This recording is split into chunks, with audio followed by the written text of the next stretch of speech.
it's always hard to, have the end of season conversation in the locker room. But it was one of those things that we felt like we made them work for this win. Connecticut's defense is, obviously it's legit, and it was problematic for us, so give them credit. But we made them have to play that defense hard. We needed some shots to fall when we had some open ones, and they didn't. A lot fell for them, including an over the head, and one for Alyssa Thomas. So sometimes it's another team's night for those kind of things. But I thought overall, I was super proud of the team and the effort, and certainly wanted them to feel victory and closing out a series, but not to be. But it doesn't take anything away from what this team has gone through and the number of players that we have out, that a couple injuries, people playing out of position, that sort of thing. And they just kept battling. And I just told them how much I appreciate them. Who would like to start off with questions in the room?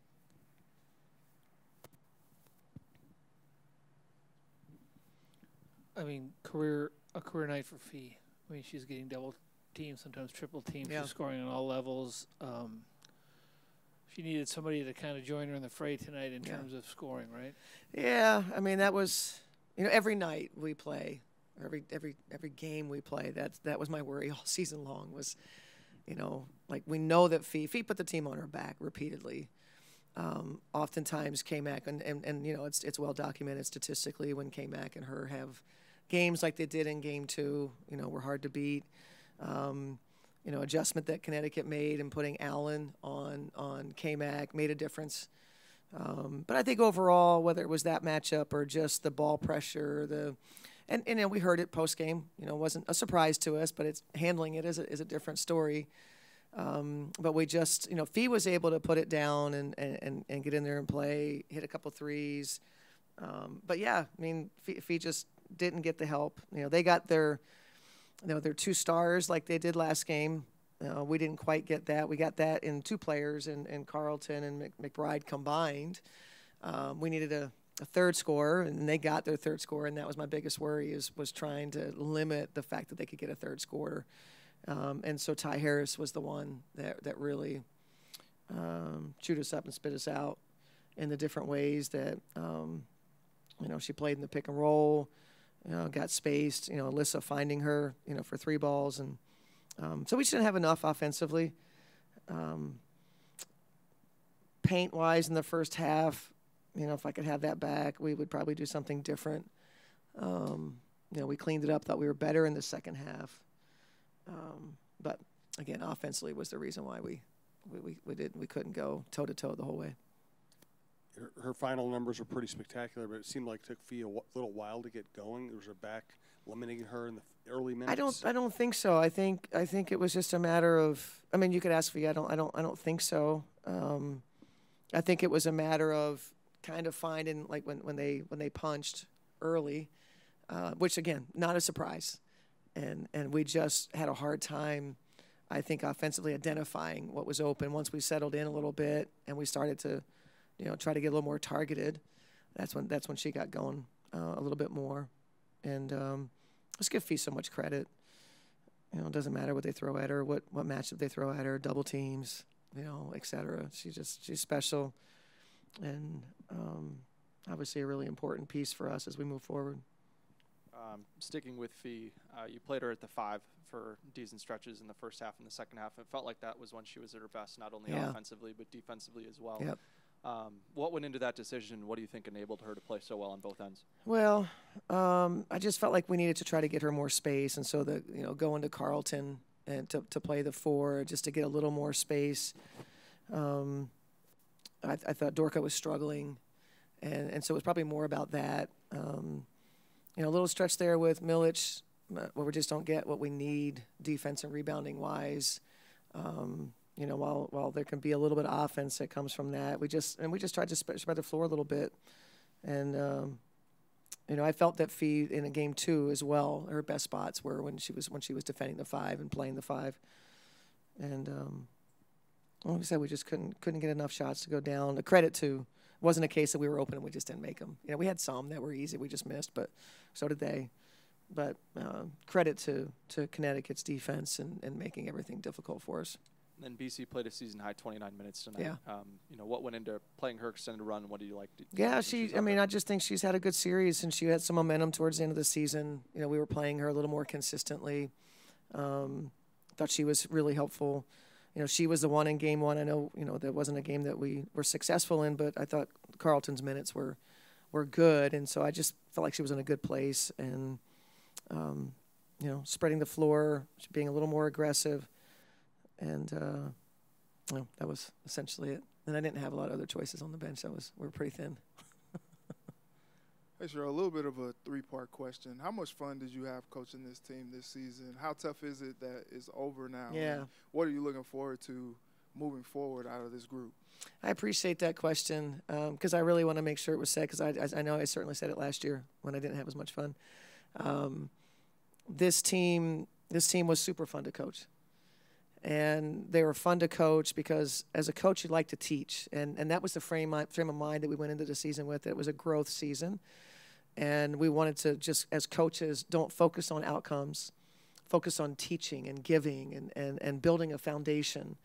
And at every turn, and I just told them this, that every turn, whenever we coached them and asked them to do something, they tried their very best. And as a coach, as a teacher, that's what's the most rewarding part of what we do. And I also told them that the hallmark of Lynx basketball has been how we do it. Not just that we're successful, but how we do it, how we treat each other, how we connect with our fan base, the people that they are. And when we play, I think people walk out of the gym knowing it, and they see it, and they can see what our shortcomings are. I mean, they're realistic. But those are the things I'm proud of. And we defied expectations. And you do that. We did the same thing in the bubble in 2020. And when you have the right people, the right mix, and they believe in each other and they'll do anything for each other, and they compete with and for each other and have that mindset, they don't care who gets the credit, and they gave of themselves. I just talked about Kayla McBride's. I've never seen her give of herself the way that she did and the joy that she had in doing it. So there's so many success stories that we had that really give me joy and going, I walk out of here with my head high. I am super proud of this team and what we did this season. After that question, I almost hate to ask this one. That's just your style, Pat. Go ahead. You've had a lot of nights this year where you've had to play without a true point guard. Without a what? True point guard, yeah. When you're trying to get into your offense against a team that's as tenacious defensively as this one, does it really kind of manifest itself maybe more than anything? No question about it. No question about it. And I communicated with Mitchell that really appreciated what she tried. She tried. We didn't bring her here to be the point guard, and she spent probably 90% of the season playing there. And had ups and downs in doing it. But that's one of the players that I literally, whatever we asked her to do, she tried.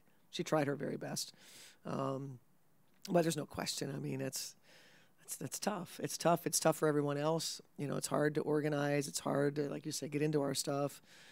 Banham, as a bench player, like I thought she helped, had a solid season. She got that stretch where she was injured, took a little time for her to get back. But I thought she was big in that game 2 win. But pressure, obviously it's difficult to manage when it's not your gig. And so we missed Lindsay Allen, who I thought was having a fine season. And we have some work to do with our roster. I mean, that's something that we knew. And we have a lot that we learned from, and I don't have any magic solutions at that position, but Lindsay Allen would have helped us for sure. I'm not saying it would have meant that we would have won the series, but it just gives everyone else calm when you have someone that's naturally in that position and knows what to do. You're speaking of developing the roster. Can you just tell us about how you feel that Dorka and Diamond progressed throughout the season, and if this series is something that is going to really be beneficial for their growth in the future? And I really tried with Dorka and Diamond, throughout the season. Probably more Diamond. We committed to Diamond being a starter early on. I didn't care if she was bad. She was starting. Number 2 pick. We need to figure it out and help her, grow and put her in hard situations, hard matchups, hard games, etc. And hopefully she will tell you, and you'll get a chance to talk to her tomorrow, that being in those situations, how much she learned and grew. Now, Dorka kind of came on as a result of an injury. We didn't necessarily have an early commitment to minutes, et cetera, but we had a mindset that, the young players were going to get an opportunity to see what we had. And Dorka obviously knocked it out of the park when she got a chance. And things that we could do with her, when you're not successful, like in a game like this, you're certainly going to go back, and I'm going to second guess a lot of decisions. Dorka was size was what gave AT problems. We kind of got caught up in our offense, and so that came with some cost. But Dorka, I say that to say that think about all the matchups that Dorka experienced in her rookie season, and each one, she studied them and went out there, and anything we asked her to do. And I'm telling you, like in game, I've changed my mind like 3-4 times what I want her to do. She's like, well, now you want me to do this? Right. Now I need you to do this. Right. And then when they start fixing that, then I need you to do this, And she just, anything we gave her, she just really, really tried. And so in terms of accomplishing what we set out to do, those 2 rookies gave us the chance to do that, and we found success. And then so now they experienced playoff basketball. And there's not anything more that you could ask for in terms of what they got. They know what they have to get better at. And I'm really looking forward to the future with those 2 no longer rookies, being part of what we're doing. Coach, on Diamond, obviously the series was very physical. Yeah. Tonight plays with a lot of physicality. It felt like for the most part it was sort of playoff fouls only, with the exception of the way Diamond was officiated, sort of culminating in that foul on the 3 on Dorn right from the bench. Is there anything in her technique that's maybe making her susceptible to those kind of calls, or is this her getting kind of the short end of the stick? I think whether it's true or not, I mean, that certainly feels like the rookie was a target. But I also think you got to learn in situations what triggers a referee. You can't put them in situations that, if they think they see something. I think in that scenario where you've got somebody bottled up, probably showing your hands might have been a better. But that's easy for us to say in the heat of the moment. And sometimes there's bad calls. And I don't necessarily think she got her unfair share. She learned a lot defensively and got better defensively. I don't think that was one of her major problems. But I think for her, learning what you did in college and attacking the basket and how you did it, you didn't have the same success in the pros. And so it's something she's really good at. So I think that's the thing she worked on the most, is to try to figure out how she can be in that space where she's turning the corner, going to the basket. How do you seek contact? I think that's probably the biggest thing that she could learn, so that she can get back to making the free throw line a big part of what she does, which is what she did in her free throw rate in college was off the charts. And I've not seen that very often, where, typically if you get fouled in college, you get fouled in the pros. That is a translatable statistic. And the discrepancy of the college and the pros was far more than what I could have imagined. So we just got to help her. And some of that helping her is going to be getting more space on the floor in terms of shooting the ball. And, we had too many players that you could help off of and clog the paint. And but anyway, I thought Diamond was a sponge, learned, had some success, had a lot of learning experiences, and, a success story for us. We'll pivot to the Zoom and start with Jordan. Hello, Coach. First, I just want to wish you a happy birthday. Thank you, Jordan. Also, I want to talk about Nafisa Collier. Even though, unfortunately, you guys lost, Nafisa was the story of the night for your team. I kind of want to just talk about her role as a leader on the team overall. Like, you guys started off 0-6, and there was a lot of doubt. But what was it about her leadership that just led you all to just start taking off from here and ending up to where you guys are at right now? Fee just has a way about her that she's so consistent and steady, and very emotionally mature.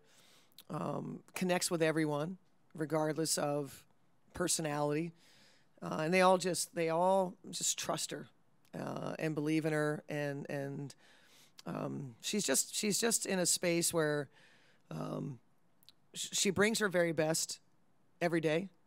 The way that she is coachable and the way that she receives information from her coaches, that's contagious.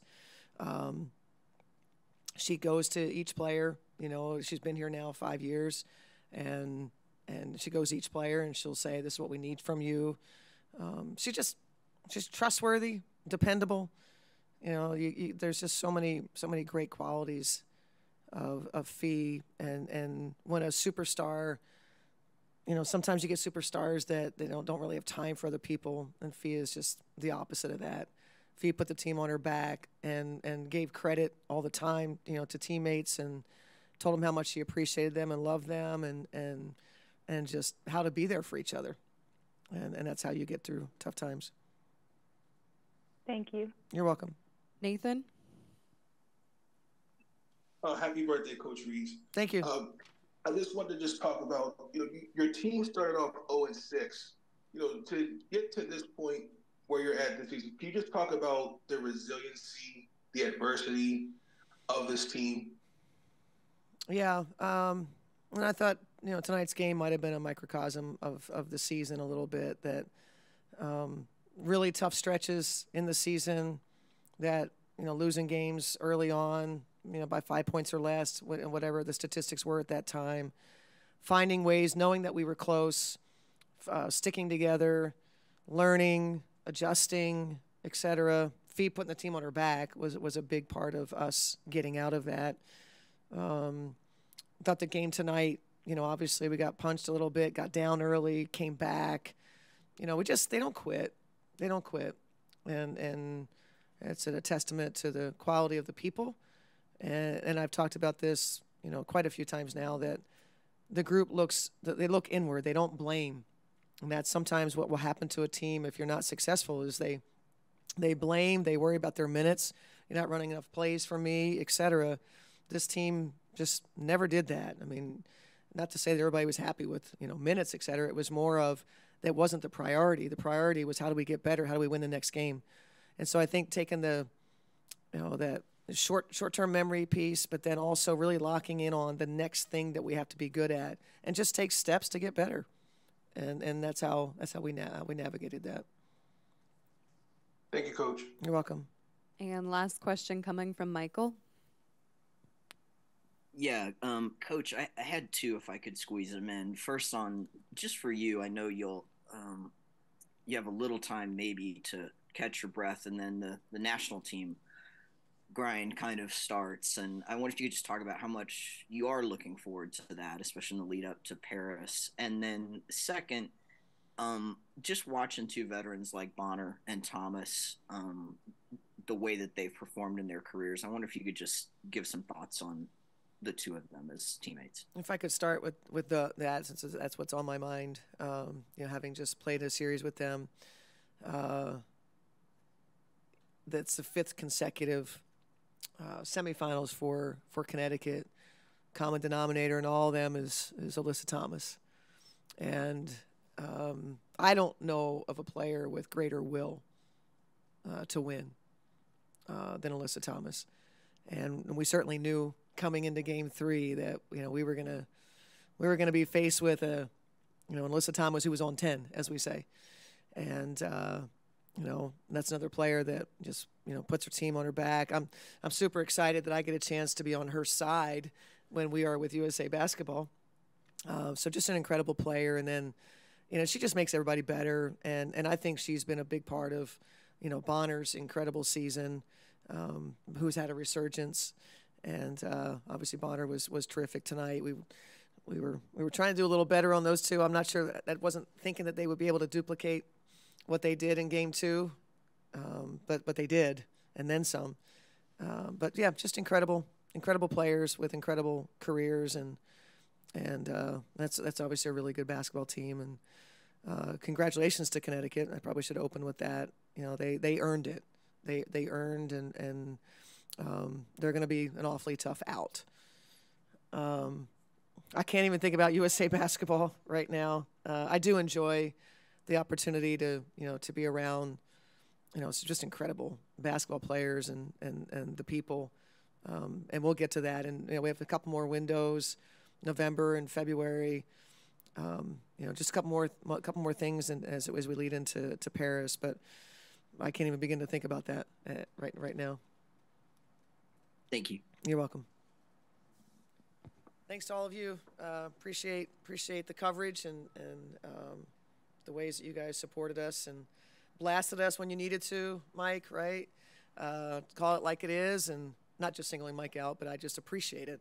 If we didn't play well, and we don't sugarcoat it, and then all the great things that hopefully you guys felt from our team. Hope you enjoyed covering us, and we appreciate y'all.